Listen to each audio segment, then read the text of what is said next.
My brother is 14 months older than me. When we were kids, we were in the same grade, and we liked to mess with people and tell people that we were twins, even though we could not have been more different personality-wise. In reality, he was adopted when he was a newborn, before I was born. As we were growing up, he had a lot of behavioral and mental health challenges. And when we were sophomores in high school, a psychologist told my parents that she thinks his biological mother was probably on drugs when she was pregnant with him. Now he's a military vet after spending 20 years in the Army, including several tours of duty in Iraq and Afghanistan. He lives on the East Coast, and he's been suffering from PTSD for many years. He's often on the edge of homelessness. We call each other occasionally, but I do not look forward to our phone conversations, partly because most of his sentences include profanity, and he's not always rational, but mostly because he is in so much pain and he is suffering so much, and there is so little I can do. It's really difficult to listen to him. As we heard in the gospel reading, Jesus tells Peter to fish for people. Peter did it then, and now it is our job. But what does it mean to fish for people? Who are we supposed to fish for? How are we supposed to catch them? Jesus says a lot of cryptic things in the gospel and then doesn't explain himself. He doesn't explain himself here or anywhere in the gospel about what does this mean to catch people. But he did show us how to do it by how he lived. It's a trick that I learned when I became a softball coach. You show, you don't tell. So I imagine Jesus looking out at all the crowds he encountered in his life and seeing people who were drowning in their pain and their suffering, people who were outcast or disconnected from society, people drowning in their poverty. And I imagine he saw people who weren't necessarily drowning, but they were just floating aimlessly, missing out on the meaning and the fullness of life that Jesus wants us all to have. Those might have been people like the rich young man who was too attached to his belongings to let go of them and follow Jesus, or the Pharisees who were so caught up in obeying the letter of the law that they missed the spirit of the law. So Jesus started fishing all those people out of the water. He listened to people and their troubles. He cured lepers. He told sinners they were forgiven and they got to start over. He fed the hungry. He called for changes in a system that let a rich man dine in fine purple clothing while a poor man sat at his feet and wished he could have scraps from his table. That's what Jesus was asking Peter and the other disciples to do, and that's what he's asking us to do now. Pull people back into community, heal them, let them know they're loved, that they are not alone. Invite them to see there's a better way to live. So if that's what it means to fish for people, who are we supposed to fish for? Who are the people that God put in your life that he wants you to throw a line to? I think for me, one of those people is my brother. I believe that Jesus is asking me to try to keep staying connected to him, to keep calling him, be willing to listen while he rants. Just most of all, stay connected, even though he is so difficult to be in relationship with. Sometimes it's really clear with people like my brother that they're the ones in danger of drowning that we can cast a net for, but sometimes it's not so obvious. How many times have you heard a story of a high school student who committed suicide, and afterwards friends, classmates, family members said, "We had no idea she was struggling so much," or "Why didn't he come to me for help?"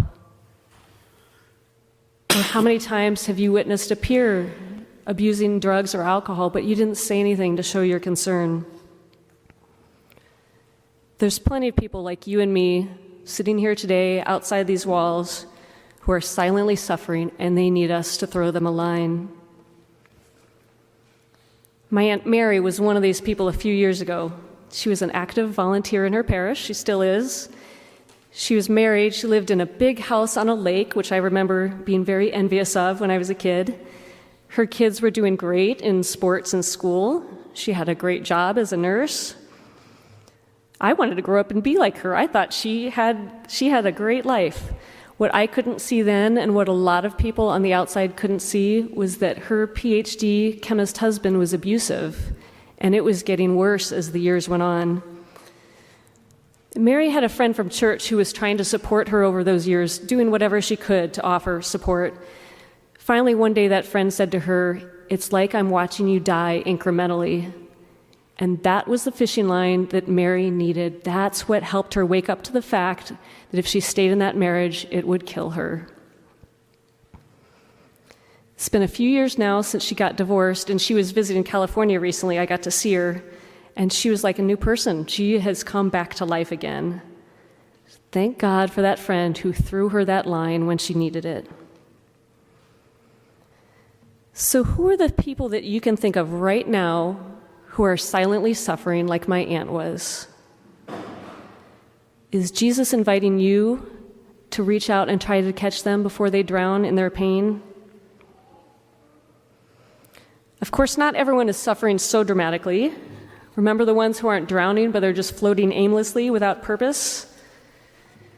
Maybe in today's world, it's those folks that are distracted by work, by long commutes, by technology, unaware that God has something better in mind for them.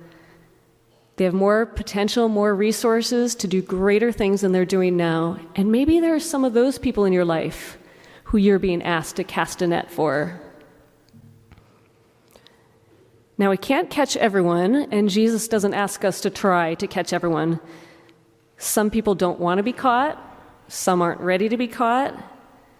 Anyone who's ever been in a relationship with an alcoholic or an addict, you know this. Some people will commit suicide no matter what people do or say. But our job is just to cast the net, to throw that line. And after all, it's God that does the saving, not us. So once you know who you can throw a line to, how do you catch people? Let's look again at how Jesus did it. When he saw someone who needed help, Jesus engaged them. He put people and relationships above anything else. He listened to folks and met them where they were at. So our version of meeting people where they're at today in 2019 might look different from how it did for Jesus 2,000 years ago. For students, it might be sending a text to a classmate who you have a feeling might be struggling, just to break the ice. But you don't get off the hook just for sending one text. You got to follow it up with some personal connection.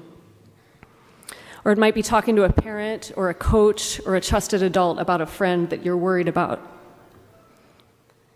In our workplaces, it might be inviting a coworker to lunch to ask, how are they really doing? Or it could be that we take some food to a neighbor or knock on their door and inquire about them, especially if we haven't seen them in a long time. It might mean offering to pray for someone, sharing your faith story with someone, or heck, even inviting them to church.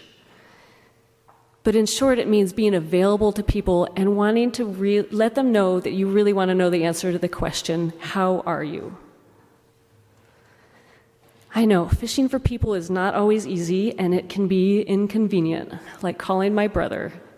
Never feels like there's a good time, and there's 100 things I would rather do. And as any parent out there knows, when you're just putting your child to bed, that's when they want to open up and talk. That's when they're ready to be caught, even though you want to go finish the dishes or send a few emails or be with your partner. But inconvenient or not, we are called to be the fishers now, and there are people everywhere that need catching. I'm going to go home and call my brother this weekend. Who does Jesus want you to fish for this week? Amen.